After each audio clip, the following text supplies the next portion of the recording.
네, 안녕하세요. 댕경자입니다. 이번 시간에는 OLED 관련된 기업에 대해서 한번 공부를 해보도록 하겠습니다.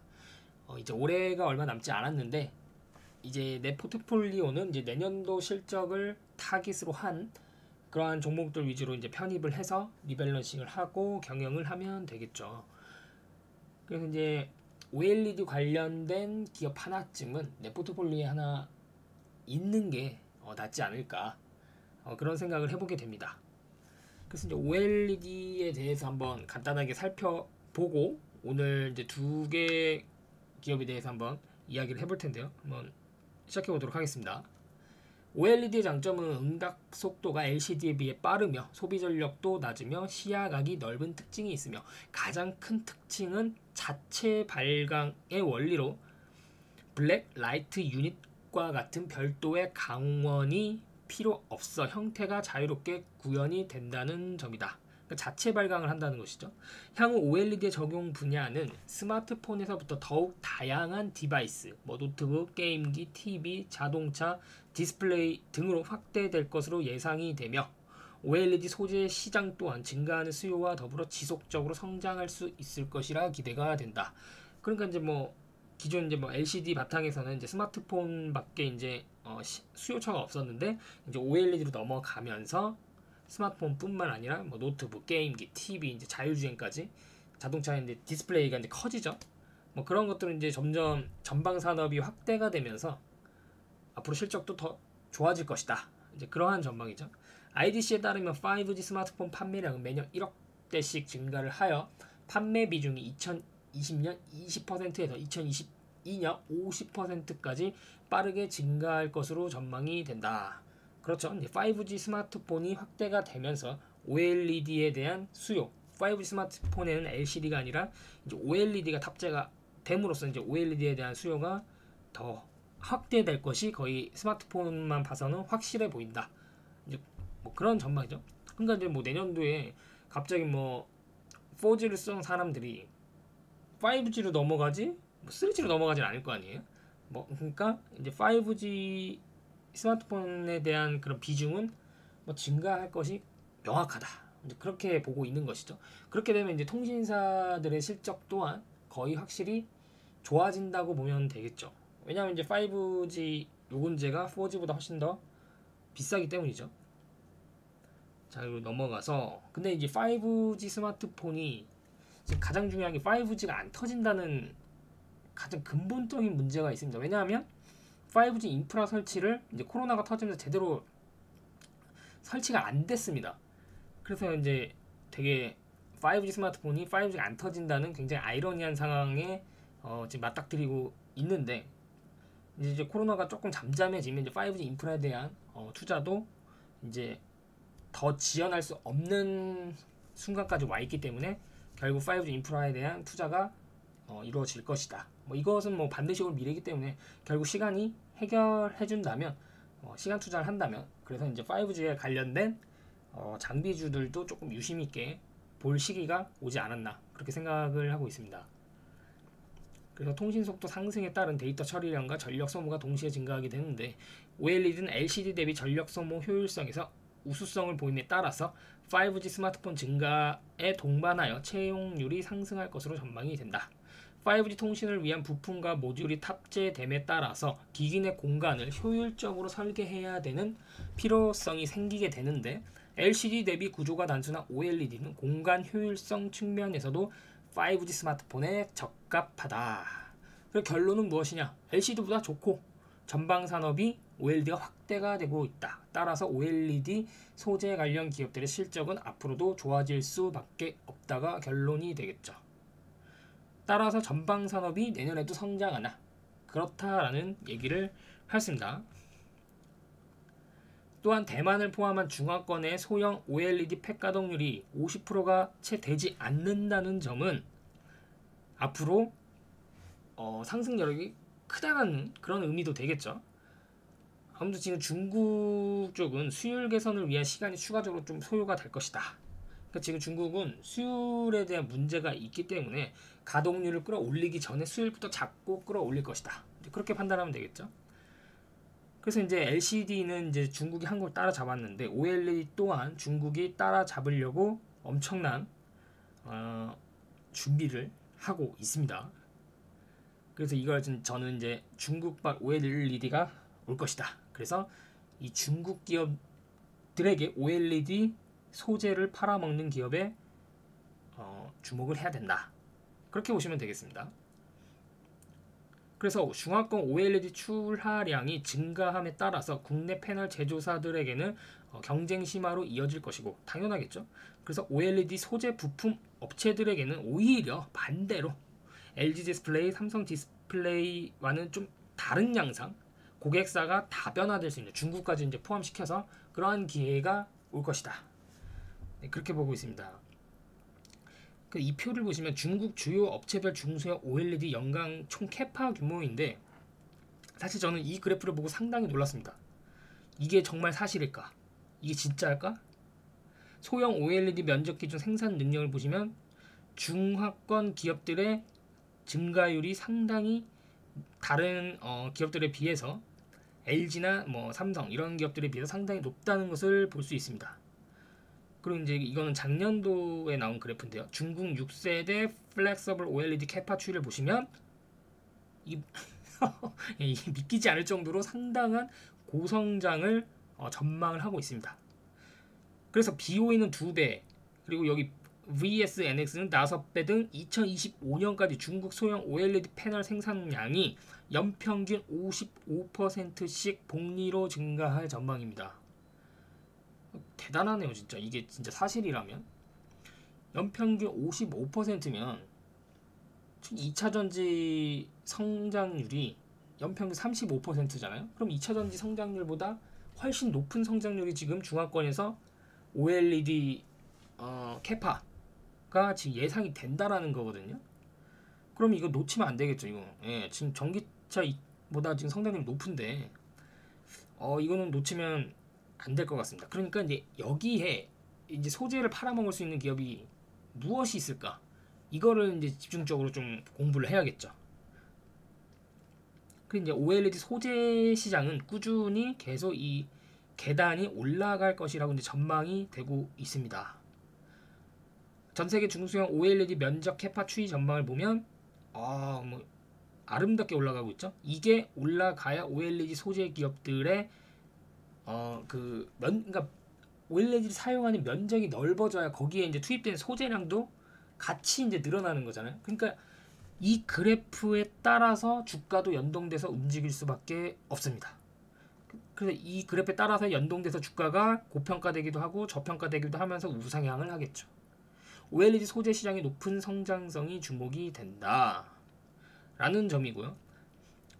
그래서 우리는 OLED에 관심을 가져야 되는데 제 장비는 이게 실적 변동폭이 워낙 크기 때문에 차마 이게 실적이 언제 좋아지고 언제 확 나빠질 수 있는 그런 거를 예측이 안 되기 때문에 일단 장비 쪽보다는 소재 쪽에 집중하는 게 낫지 않겠나 그런 판단이 들고요.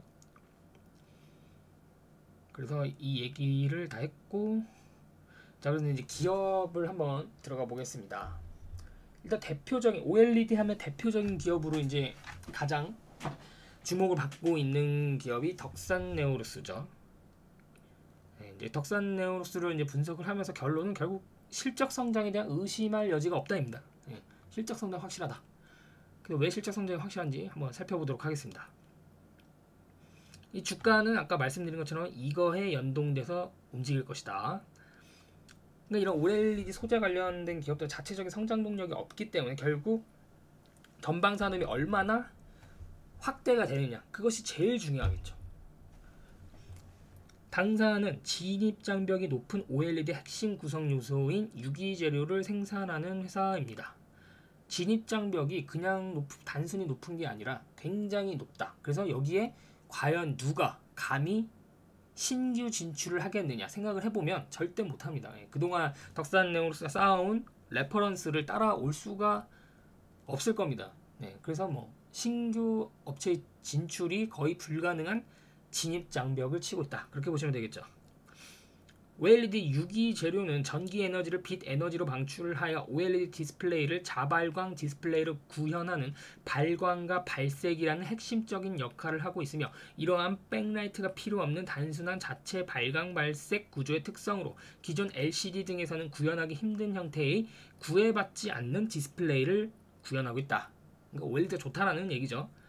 그리고 이제 최근에 이제 주목받았던 게 신제품 블랙 PDL, 이게 이제 신제품인데 출시가 되었는데, 이것은 이제 어떤 것을 겨냥한 것이냐, 이 접히는 전자기기들 있잖아요. 폴더블 폰이나 이제 노트북 같이 이제 그런 것에 효과적인 신제품이라고 보시면 되겠습니다. 이 폴더블 스마트폰의 수요 추이를 보시면 앞으로 2025년도까지 폭발적인 성장이 예상이 되고 있습니다. 그래서 2021년 7월 비발광 범용 소재인 PDL을 수년간 개발에 성공하여 블랙 PDL이라는 신규 소재를 양산하에 성공하였고 납품을 시작하였다입니다. 그러면 이제 실적이 더해지는 거겠죠. 2021년 3분기부터 비발광 범용 소재인 블랙 PDL을 자체 개발 첫 공급을 개시하였다.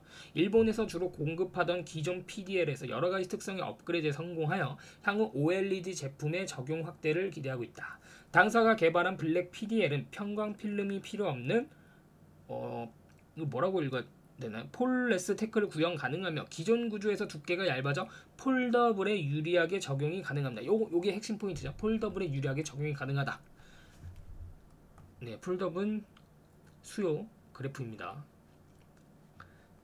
또한 각 RGB 사이에 빛이 교차되는 것을 차단하며 시인성을 높여 발광 효율이 20% 이상 향상되며 소비 전력 또한 25% 이상 절감이 가능하다. 여기서 이제 핵심 포인트는 소비 전력이 25% 이상 절감이 가능하다는 점이겠죠. 여기서 이제 높은 경쟁력을 가지고 있다. 그렇게 보시면 되겠고요. 삼성 디스플레이 내 매출액 비중은 애플, 삼성전자, 중화권 업체들을 중심으로 OLED 스마트폰 판매량이 증가하여 가동률 상승으로 인한 80%에 이를 전망이다.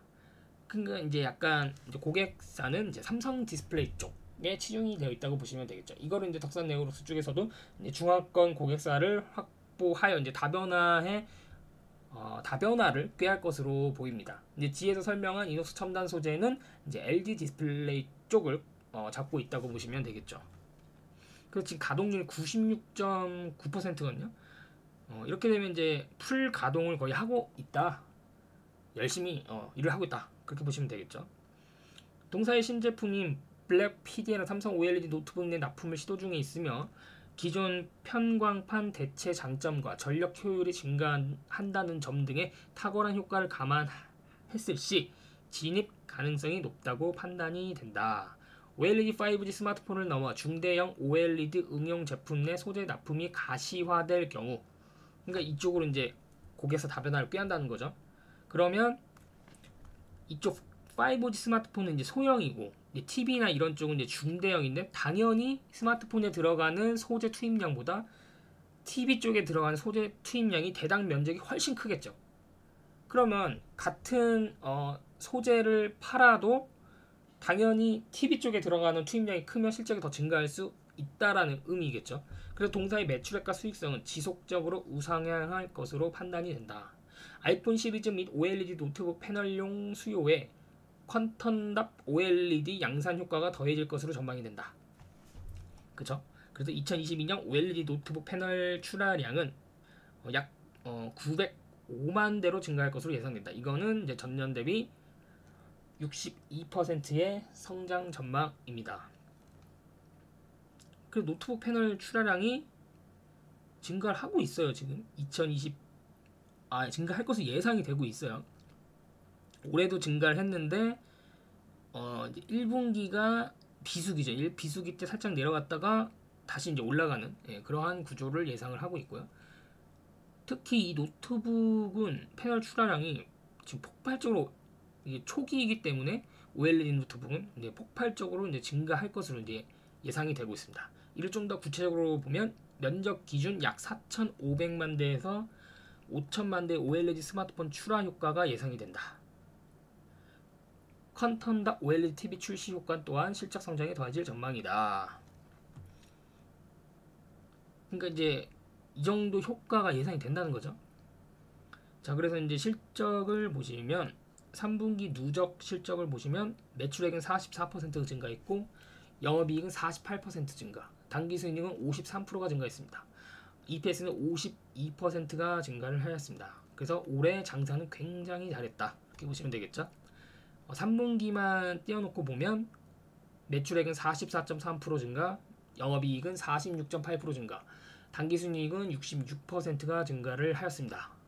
굉장히 잘했죠. 자, 그럼 내년도 실적 전망 추정치를 한번 보도록 하겠습니다. 내년도는 매출액이 22% 증가할 전망이고 영업이익은 33% 증가, 당기순이익은 27.5% 증가, 영업이익률은 9.1%가 증가할 전망이다. 이것을 2021년부터 2023년 3년 평균 추정치를 보시면 매출액은 22% 증가, 영업이익은 28% 증가, 당기순이익은 25% 증가할 것으로 전망이 되고 있습니다. 굉장히 이상적인 실적 전망치가 나오고 있는 상황입니다.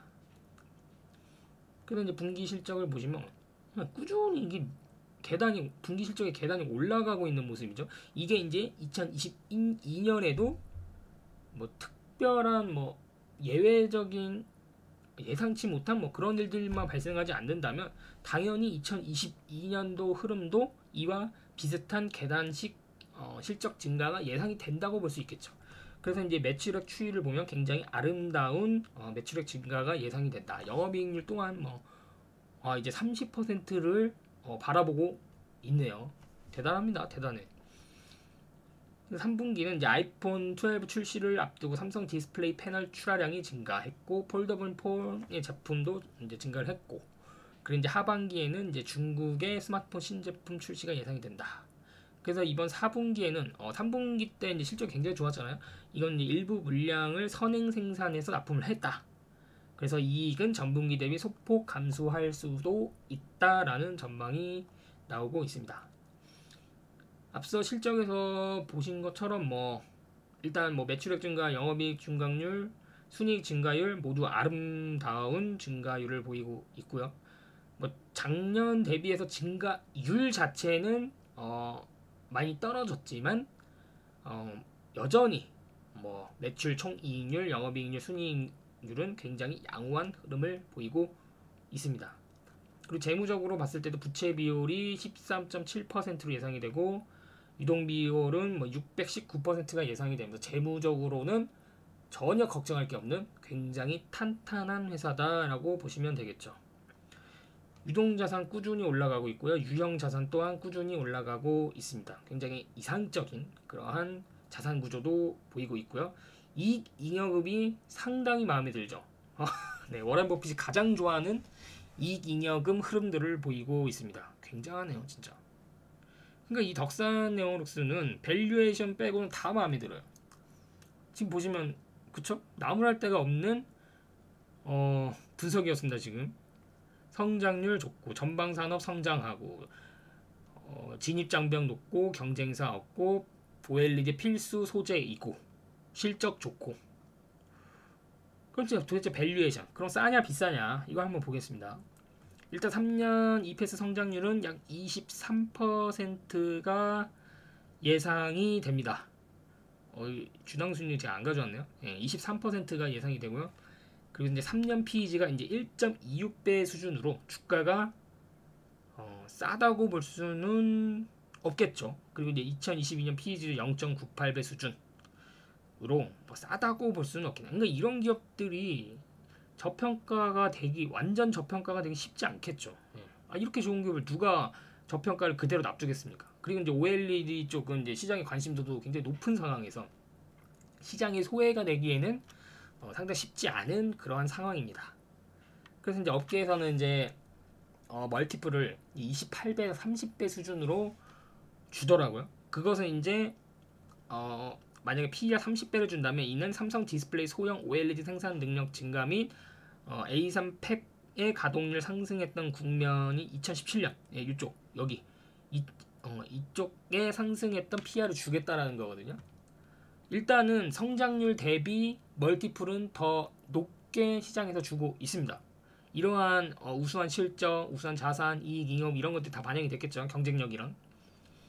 그래서 이제 저는 2022년 타겟 PR을 28배로 줬습니다. 28배를 주니까 이제 목표 주가는 68,500원, 내년도 적정 주가는 68,500원 수준으로 나오는데, 이는 현재 주가 대비 약 기대 수익률 21% 상승률 수준인데, 지금 주가 수준은 올해 실적 대비 적정 주가 수준으로 보시면 되겠죠.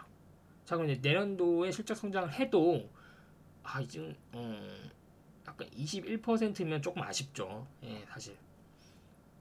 물론 뭐 21%도 감사하다고 볼 수도 있겠는데 조금 아쉽다. 그러니까 이게 밸류에이션 빼고 다 마음에 든다. 덕산네오로스. 그렇게 보시면 되겠습니다. 그러니까 이거는 이제 투자자의 이제 성향, 가치관, 관점의 차이가 좀 이제 있을 수가 있겠죠. 나는 21% 만족할 수 있다. 그리고 이 기업의 가치를 봤을 때는 기대 수익률 자체는 낮지만 안정적인 수익이 예상되기 때문에 나는 뭐 여기에 만족할 수 있다. 뭐 이런 투자자가 있을 수 있겠고요. 나는 21%는 만족이 안 된다. 왜냐하면 21%보다 더 기대 수익률 높은 종목들이 수두룩한데 굳이 내가 이 덕산 네오록스에 투자를 해야 되느냐? 뭐 이렇게 이제 생각을 할 수도 있는 거죠. 그러니까 여기서 이제 생각의 차이가 나오기 때문에 이제 주식도 이제 매매가 가능한 거겠죠. 누구는 사고 누구는 팔고. 그리고 또 여기에는 이제 트레이더도 있을 수 있고 좀 더 장기적으로 무슨 소리냐? 어떻게 이 기업의 주식을 2022년도까지만 보유를 하냐? 나는 2023년도까지 보유를 하겠다. 그래서 2023년도까지 뭐 47% 기대 수익률에 만족하겠다. 뭐 이런 분들도 계실 수 있고요. 근데 여기서 이제 스스로의 조금 가치관에 따라서 판단을 해볼 필요가 있는 것이겠죠. 이제 저는 이제 팩트만 이제 가져와서 설명을 드리는 거고요. 자, 이제 그 다음에 이녹스 첨단 소재 보겠습니다. 이녹스 첨단 소재는 제가 아주 옛날에 블로그에서 한번 기업 분석 포스팅을 올렸던 것 같긴 한데, 이것도 뭐 소재 국산화에 이제 연동이 되어 있죠. 그래서 이제 FPCB용 소재, 그리고 OLED용 소재, 반도체 PKG 소재 제조를 하고 있습니다. 그래서 이제 FPCB는 연성 회로 기판이라고 하죠. 그래서 이제 이 F가 이제 플렉서블이랑 이제 그 폴리이미드, 이쪽은 이제 PI 첨단 소재가 이제 주력으로 하는 건데, 아무튼 이제 보도록 하겠습니다. 근데 FPCB는 경량화, 소형화, 입체화라는 모바일 기기가 요하는 3박자를 고루 갖추고 있어서 많이 쓰인다. 그래서 이제 FPCB용 소재, 이녹스 첨단 소재가 하는 이것은 원단 소재가 되는 폴리이미드 필름과 동바 이 두 가지가 가장 효율적으로 기능을 할 수 있도록 결합해주는 접착 소재, 이쪽을 이제 생산하는 기업이다. 그러니까 이제 연쇄 회로 기판이 이 녹색 판에 이제 이 점들이 모여 있잖아요. 이런 것들 판으로 보는데 이제 플렉서블 접혀지는, 이게 이제 접혀지는 이쪽에 이 두 가지 폴리이미드 필름과 동박이 가장 효율적으로 이제 기능하도록 이제 결합해주는 그러한 소재를 생산한다고 보시면 되겠죠. 그 2018년 OLED 매출액 비중이 33%였거든요. 근데 지금 이게 4년 만에 2배 가까이 증가하면서 OLED 소재 기업으로의 체질이 완연하게 변화되고 있다. 이거는 그러면 FPC용 관련주로 봐야 되느냐, 아니면 OLED 관련주로 봐야 되느냐? 이제는 OLED 관련주로 봐야 된다. 이게 이제 업계의 주장입니다. 그럼 저도 그렇게 봐요. 2022년 이제 매출액 비중은 OLED가 60%로 올라온다면 이거는 OLED 관련주지. 이걸 어떻게 FPCB용 관련주로 보겠습니까? 이와 마찬가지 아이디어로 디스플레이 관련 기업들 중에서 이 2차 전지 관련된 매출 비중이 월등히 높아지는 기업들이 있습니다. 뭐 이거는 단순히 뭐 OLED 관련 장비 기업으로 봐야 되느냐, 아니면 2차 전지 관련 장비 기업으로 봐야 되느냐. 당연히 2차 전지 매출 비중이 월등히 앞서, 그러니까 체질이 완전히 바뀌는 거잖아. 근데 PER을 보면 OLED 장비 PER을 받고 있어요. 예를 들면 그런 경우에는 이제 매수하는 기회가 될 수 있겠죠. 아직 시장에서는 2차 전지의 멀티플을 주지 않고 있기 때문에 2차 전지 그 장비 멀티플을 뭐 그런 거랑 똑같은 거죠. 이노스 첨단 소재도 이제는 OLED 소재에 대한 멀티플을 부여받아야 된다. 예를 들면 뭐 덕산 네오로스 같은 멀티플을 받아야 된다. 물론 뭐 덕산 네오로스까지 받을 수는 없겠지만 아무튼 OLED 평균 소재 평균 소재 멀티플은 최소한 받아야 된다라는 게 이제 업계에서 이제 하는 주장이고 저 또한 동의를 하는 편입니다. 이 반도체 PKG용 소재는 반도체 제조 시 패키지 공정에 사용되는 핵심 소재로 당사가 제품을 출시하기 이전에는 100% 수입에 의존해 왔던 것이 실정이었는데 동 분야에서는 현재도 당사만이 국내에서 유일하게 풀 라인업을 갖추고 시장에 제품을 공급하고 있다. 이렇게 설명을 드리겠습니다. 그럼 이제 분기 실적을 보시면 내수 수출 나눠서 이제 보겠습니다. 내수를 보시면 이제 디스플레이용 OLED 소재는 내수는 이제 매출 비중이 2%밖에 안 되는 이거 안 보겠습니다. 그리고 이제 매출 비중이 14% 되는 FPC용 소재는 783%가 증가했네요. 2% 이것도 안 보겠습니다. 그리고 매출 비중 56%를 차지하는 디스플레이용 OLED 소재 수출이 221%가 증가를 하였습니다. 그리고 매출 비중 20%를 차지하는 FPCB용 소재가 역시 228%가 증가를 하면서 전체 매출 증가에 공을 지대로 세우네요. 그러니까 매출 비중 높은 것들이 이렇게 증가를 하면 뭐 나머지 매출 비중 낮은 것들은 뭐 신경 쓰지 않아도 자연적으로 매출이 증가하는 그러한 구조겠죠. 그런데 누적 실적을 보시면 전년 3분기 누적 대비 이번 3분기 누적 실적은 매출액이 38% 증가했고요. 영업이익 103% 증가, 당기순이익 170% 증가, 영업이익률 47% 증가, EPS 170% 증가. 그러니까 상당히 올해 장사 굉장히 잘했다고 보실 수 있겠네요. 그리고 이제 어닝 서프라이즈도 보면 두 분기 연속 어닝 서프라이즈를 기록을 하였습니다. 그리고 단순히 3분기 실적만 놓고 봤을 때는 전년 동기 대비 매출액은 33% 증가, 영업이익은 58% 증가, 당기순이익은 106% 증가, 영업이익률 20% 증가, EPS 105% 증가. 굉장히 잘했죠. 근데 뭐 1분기 때도 엄청 잘했고 2분기 때도 엄청 잘했고 3분기 때도 엄청 잘했고 4분기도 엄청 잘할 것이다. 근데 사실 뭐 작년 실적이 워낙 안 좋았기 때문에 약간의 기저 효과도 있다고 보시면 되겠습니다. 그리고 이제 4분기는 이제 비수기로 접어드는데 비수기 기준으로 해서는 선방할 것이다. 이제 그렇게 이제 전망이 되고 있고 이제 IBK 투자증권에서 4분기 영업이익을 318억을 제시를 했는데 318억까지는 안 나올 것 같은데 이러면 이제 사상 최대 영업이익이 전망이 되는 거거든요. 근데 뭐 4분기 때 318억이 나오지 않더라도 뭐 비수기를 감안을 하면 되지 않을까 그렇게 보고 있습니다. 그래서 이제 4분기 때는 이제 스마트폰 물량이 3분기 대비해서 좀 부진할 것으로 예상이 되고 있지만 OLED TV 매출이 3분기 대비 개선되는 흐름을 보일 것으로 이제 업계에서는 전망이 되고 있습니다. 그럼 이제 2022년도 실적 전망치를 봐야겠죠?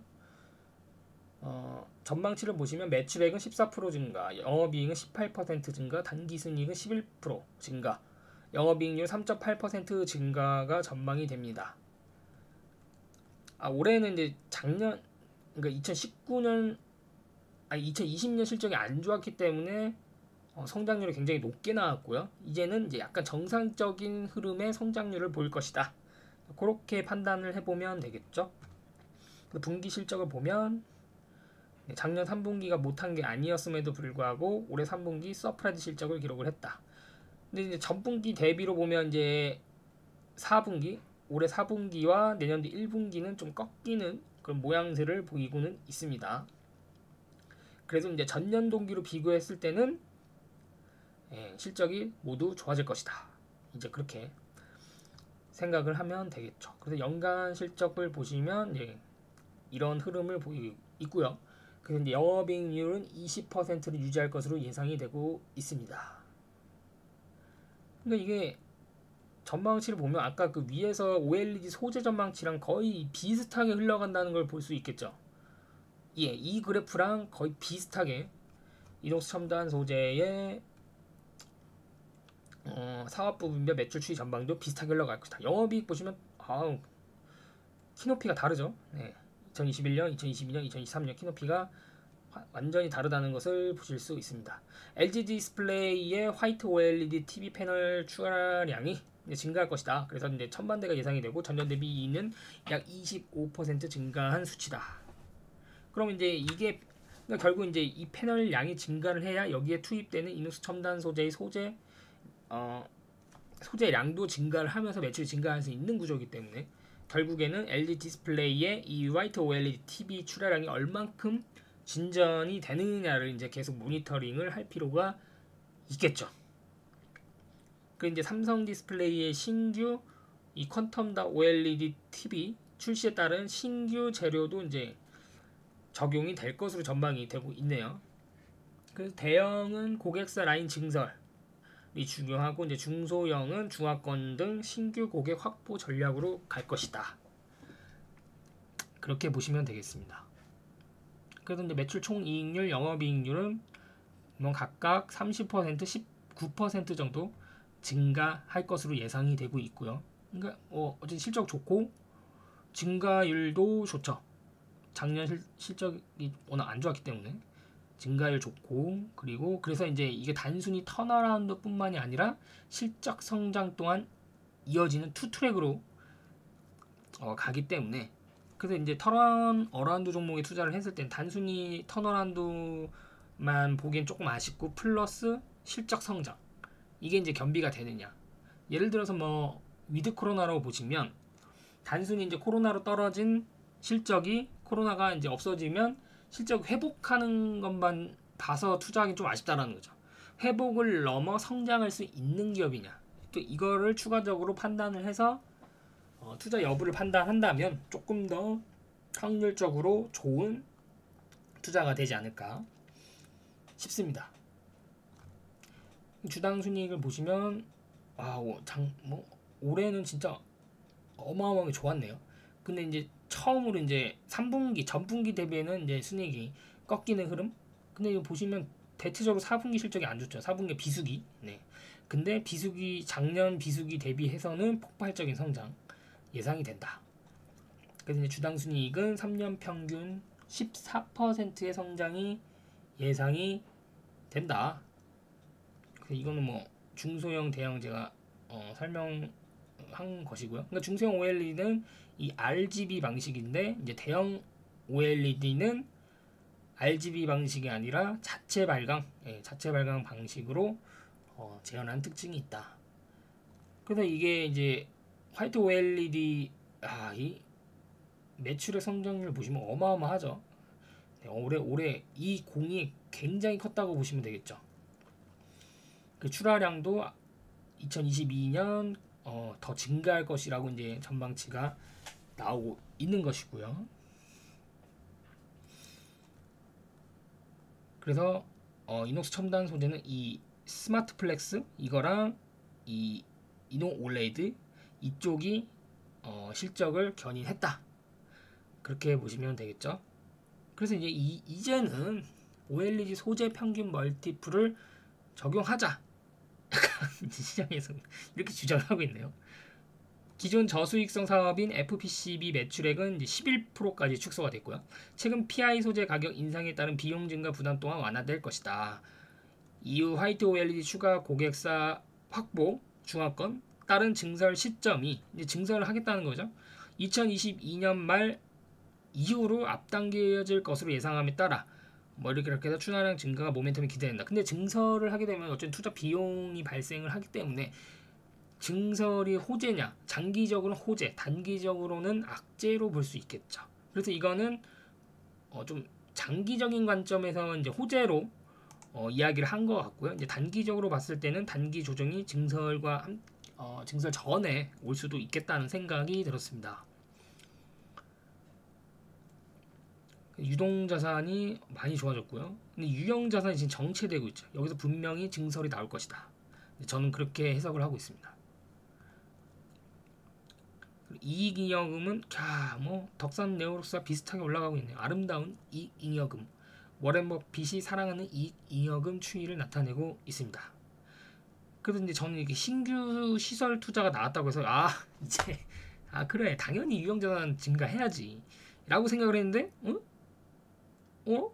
4억 신사옥에 투자를 한다는 신규 시설 공시가 나왔어요. 그것도 자기 자본 대비 약 20%에 해당하는. 그래서 2024년까지 종료를 시키겠다라는 것인데 저는 이 돈을 신사옥에 짓는 걸 별로 좋아하는 스타일은 아닌데, 아무튼 회사에서는 신사옥을 짓겠다고 발표를 했네요. 그리고 꼭 목적은 똑같아요. 임차 비용 절감, 경영 효율화를 하겠다. 네, 말은 멋있는데 아무튼. 그리고 이제 배당 공시도 나왔네. 한 주당 350원 주겠다고. 이녹스 첨단 소재 아까 영업이익 전망치도 제가 봤었는데, 이 영업이익이 뭐 이렇게 증가를 할 것이다. 근데 이게 뭐든지 이게 아름답게 편안하게 증가하는 게 아니라 올랐다가 떨어졌다, 또 올랐다가 떨어졌다 하면서 이제 우상향, 그냥 지저분하게 이제 올라가죠. 그래서 주가는 결국 이익을 따라서 이익을 추종하게 되는데, 이녹스 첨단 소재 또한 이때 이제 이익이 증가할 때 주가가 좀 오르지 않겠냐. 그리고 한번 그러니까 내년도 하반기에는 영업이익이 살짝 감소할 것이다. 그리고 이제 상반기 2023년 상반기에 또 증가를 하면서 사상 최대 영업이익을 기록할 것이다. 뭐 이런 추정 흐름을 보여주고 있는데, 그러니까 이게 한 번은 적정 주가에, 지금 적정 주가 제가 58,500원으로 설정을 했네요. 적정 주가 58,500원에 도달을 하였다가 주가가 한번 확 밀릴 수 있다라는 거죠. 그리고 다시 58,500원을 돌파하는 흐름. 근데 여기서 이제 투자자가 또 이제 의견이 달라질 수가 있겠죠. 그러면 나는 이제 적정 주가 도달했을 때 일단 팔고 떨어졌을 때 다시 사겠다. 이런 사람도 있고요. 그 떨어진 거를 어디서 잡냐. 그냥 영업이익 떨어진 거 감수하고 2023년도에 영업이익 사상 신고가 돌파할 때까지 들고 가겠다. 뭐 이런 사람도 있을 것이고요. 그래서 이제 이녹스 첨단 소재는 2022년 목표 PER을 14배로 설정을 하였습니다. 지금 성장 3년 평균 성장이 14%이기 때문에 성장률만큼, 그리고 OLED 평균 소재 멀티플보다 조금 낮게 그렇게 설정을 하면 14배에서 15배 정도 주면 맞지 않을까. 이 기업이 OLED 소재 기업이 아니라 그 FPC 기업이라면 절대 14배, 15배를 줄 수 없죠. 그렇기 때문에 지금 OLED 소재 기업이라는 그러한 가정 하에 멀티플은 14배를 줬습니다. 뭐 업계에서도 거의 그렇게 주는 것 같은데, 그렇게 되면 이제 내년도 목표 적정 주가는 58,500원, 그리고 기대 수익률은 약 38%. 3년 PEG 값을 보면 다 1배 미만이긴 하지만 약간 아래에 있죠. 그러니까 약간 저평가. 많이 저평가가 아니라 약간 저평가. 저는 이제 PEG 값이 0.5배 미만이어야 제대로 된 저평가. 그렇게 이제 판단을 하는데, 이제 이녹스 첨단 소재 같은 경우는 약간 저평가. 그러니까 실적 대비 약간 저평가는 맞다. 근데 기대 수익률이 내 기준에는 낮다. 이제 그렇게 판단을 하는 거죠. 기대 수익률이 이게 퍼센트가 훨씬 높으면 좋았을 텐데.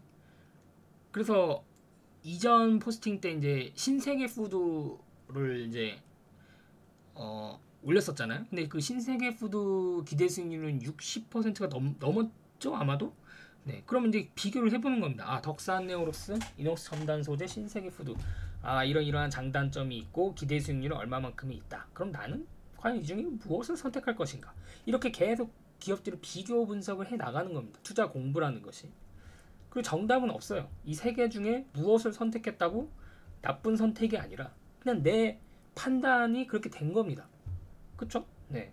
그래서 이제 저 같은 경우에는 뭐 덕산 네오록스, 이녹스 첨단 소재 이거 시장에서 주목을 받는 OLED 관련 섹터로 엮인 그러한 종목들은 맞는데 기대 수익률이 조금 아쉽다. 근데 신세계 푸드는 시장에서 소외되어 있고 투자자들이 그렇게 관심도가 높은 종목은 아니지만 그렇기 때문에 또 더 저평가가 되어 있을 수도 있고, 그리고 이제 기대 수익률이 덕산이나 이녹스보다 2배 정도 높기 때문에 뭐 나는 신세계 푸드를 더 선호할 것 같다.